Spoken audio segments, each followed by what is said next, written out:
Kenapa kita bisa damai? Karena kalau beliau tidak mau, biarpun Teken berkali-kali, tapi senjata tetap meletus, susah tidak akan damai. Oh, yang paling penting itu siapa punya pegang senjata. Begitu prinsipnya. Jadi saya tahu beliau kawan Panglima. Jadi katanya yang pertama saya mesti hubungi Panglima. Syederalun mantan Wakil Presiden Republik Indonesia sekaligus Ketua Umum Palang Merah Indonesia atau PMI M. Yusuf Kalla mengungkap kembali kisah di balik tercapainya perdamaian Aceh antara Gerakan Aceh Merdeka atau GAM dan pemerintah Republik Indonesia pada tahun 2005 silam. Pengakuan itu disampaikan dalam momen penyerahan bantuan kemanusiaan PMI kepada pemerintah Aceh yang diterima langsung oleh Gubernur Aceh Muzakir Manaf alias Mualim di Aceh Utara pada Senin 12 Januari 2026. Potongan video pernyataan tersebut pun ramai beredar dan dibagikan di berbagai grup WhatsApp. Yusuf Kalla menegaskan bahwa kunci utama perdamaian Aceh terletak pada sosok yang memegang kendali senjata di lapangan. Sosok yang dimaksud adalah Mualim. Tapi kita lihat Pak Yusuf masih seperti itu. Kena tanya nih Pak Mata, apa yang Pak makan ini? Supaya awet muda selalu. Pokok yang paling penting itu siapa punya pegang senjata. Begitu prinsipnya. Jadi saya tahu beliau kawan Panglima. Jadi katanya yang pertama saya mesti hubungi Panglima. Kenapa? Karena walaupun di atas mau tapi Panglima tidak mau, itu susah. Ya.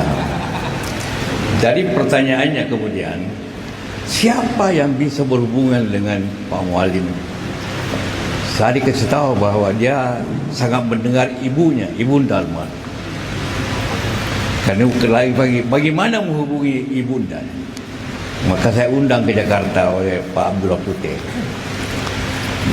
Dengan beliau berbicaralah di hutan dalam bahasa Aceh. Saya tidak mengerti apa dibicarakan, tapi penterjemahnya Pak Abdullah Putih. Maka saya bicaralah, tapi sampai lama bicara.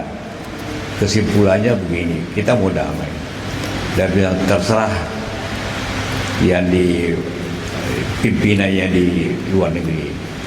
Tapi sampai bilang kita janji, kalau setuju Bapak juga ikut. Setuju. Tapi harus bicara ya di sana.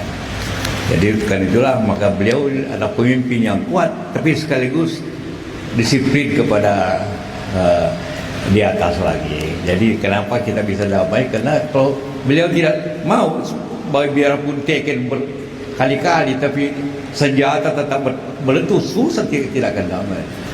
Beliau lah yang mau jawabkan semuanya keputusan perdamaian itu di tangan Pak Mualim ini, sehingga kita bisa menjalankan seperti ini. Lebih kurang saya sebenarnya berbicara dengan Pak Yusuf 1 jam lebih, dah panas hati saya, dah panas. Nah itu masa itu pakai satelit Pak Amin, hingga terjadilah perdamaian antara pimpinan GAM dengan Pak Yusuf Kalla pada masa itu. Jadi bagi kita Pak Yusuf Kalla wajar dikatakan Bapak pencetus perdamaian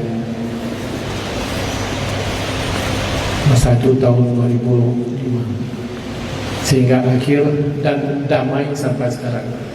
Saat ini mudah-mudahan dengan komitmen beliau, keseriusan beliau hingga terjadi yang kita nikmati pada hari ini. Dan alhamdulillah dapat sudah 20 tahun lebih kurang Pak Hamid sudah kita dalam rangka perdamaian. Download Tribun X sekarang, menghadirkan lokal menjadi Indonesia.